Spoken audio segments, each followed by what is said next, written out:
నేటి మంచి మాట, నీ జీవితంలో నీవు నమ్మిన దాని యందు నమ్మకము కలిగి ఉండు. మన జీవితంలో మనం ఎక్కువ ఏదైతే నమ్ముతామో దాని ఎడల మనకు సందేహం కూడా ఉంటూ ఉంటుంది. కానీ మనం నమ్మిన దాన్ని గురించి ఎప్పుడూ అపనమ్మకముతో మనం ఉండకూడదు. కానీ గుడ్డిగా నమ్మడం కూడా మంచిది కాదు. కానీ ఆ నమ్మకంలో జీవితాంతం పరిశీలన ఉండాలి అని అనుకోవటం పొరపాటే.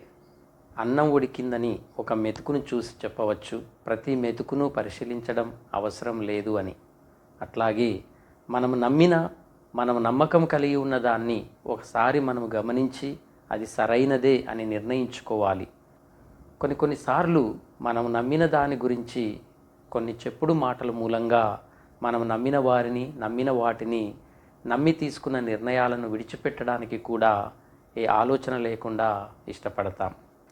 మనం నమ్మేది మన ఆత్మతో, మన హృదయముతో, చివరి వరకు మన హృదయముల బోధను మనము చెప్పినట్లుగా విని ఆ విధంగా చేయగలగాలి. ఎంతో జ్ఞానము, విచక్షణ కలిగిన మనం ఎందుకు ఇతరులు చెప్పిన మాటలను ఆలోచన లేకుండా మన నమ్మకాన్ని వమ్ము చేసుకొని మన జీవితాలలోనికి స్వీకరిస్తున్నాం? మనం నమ్మకం కలిగి ఉన్న వాటిపై అపనమ్మకాలను పెంచుకుంటున్నాం, అనుమానిస్తున్నాం, బాధిస్తున్నాం, తిరస్కరిస్తున్నాం. ఇలా ఎందుకు? ముందు మనల్ని మనం గౌరవించుకోవటం, ముందు మన అభిప్రాయాలను మనం ప్రేమించడం మనకు చాలా మంచిది. మంచిని మాత్రమే చేస్తుంది. మంచి గుణం మనకు ప్రధానం. ఆ గుణము ఎడల విశ్వాసము కూడా మనకు ప్రధానం. మన జీవితం మన నమ్మకంపై ముందుకు సాగుతుంది.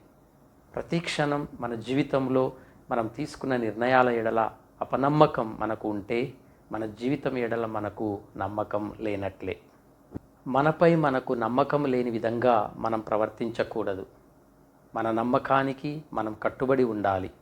మన చుట్టూ ఉన్న చాలామంది మన శ్రేయస్సు కన్నా మన బాధనే కోరుకుంటారు. కాబట్టి ఇతరుల చెప్పుడు మాటలను గూర్చి మన జీవితం ఎడల మనం నమ్మిన దాని ఎడల నమ్మకం కోల్పోకుండా జీవించుదాం.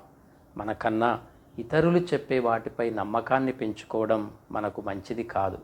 మన ఆత్మ చెప్పినదే, మనం నమ్మినదే నిజమని ముందుకు సాగిపోదాం.